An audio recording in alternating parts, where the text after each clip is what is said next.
Hey guys, back again with a little bit of a treat video today. I was able to snag a what's called B-stock card from EVGA last week.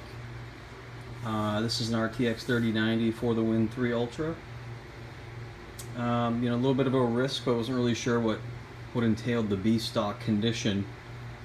But this is what arrived.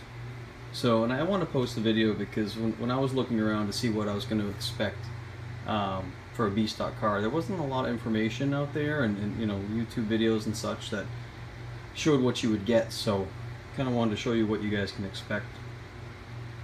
So in this case, you don't get the original packaging. You get kind of a different, alternate sort of packaging.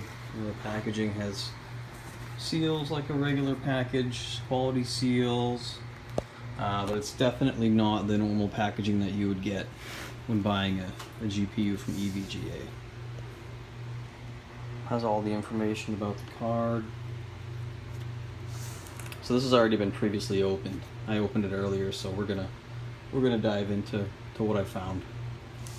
Okay, once you remove from the box, it's very similar packaging to what you get from EVGA originally. There's no accessories, cables, the support bracket, so that's a little bit of a bummer. I think the card was only $50 less than the normal MSRP, so here's what we got here.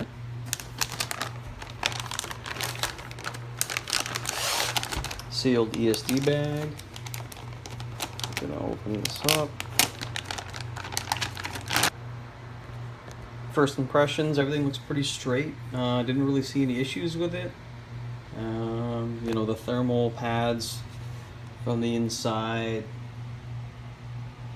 looked a little bit sloppy in some areas. I think it was probably refurbished with EVGA as a B-stock card. They probably went in there and replaced all the thermal paste and thermal pads and such before they resold it. Good look at the front of the card. 1080 Ti for scale, Zotac 1080 Ti. I mean, the Zotac card is massive. They're similar, but in size, but definitely different hardware.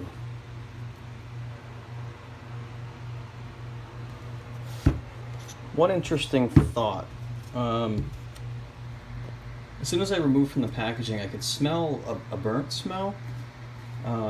And I could definitely tell there was something in the electronics that was burnt. Smelled like, short circuit, arcing, that kind of smell. So I started to look at the card a little bit more closely. And one thing I noticed was, let's see where it's at. It's going to be tough to see. This component right here, I don't know if you can see that capacitor between the copper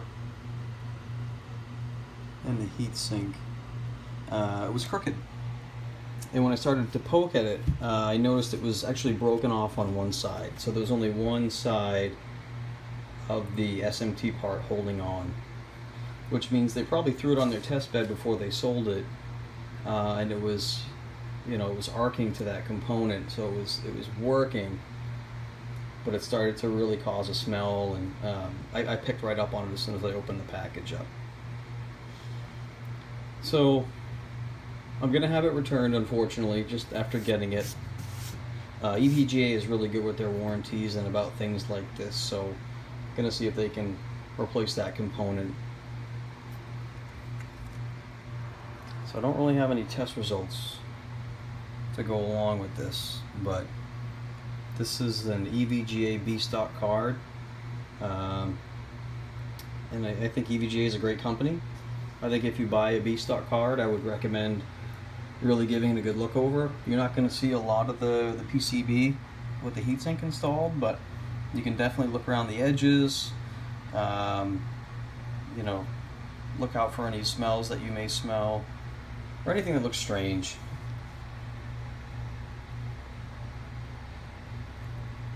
Because in the truth of this, this card would work. It probably would work. It's not going to have the best performance because of that component. And it's definitely not good to have a component that's arcing like that. It's going to fail eventually and possibly cause other circuitry to fail as well. So that was my experience. Let me know if you have a similar experience in the comments, or if you have any thoughts. Thanks.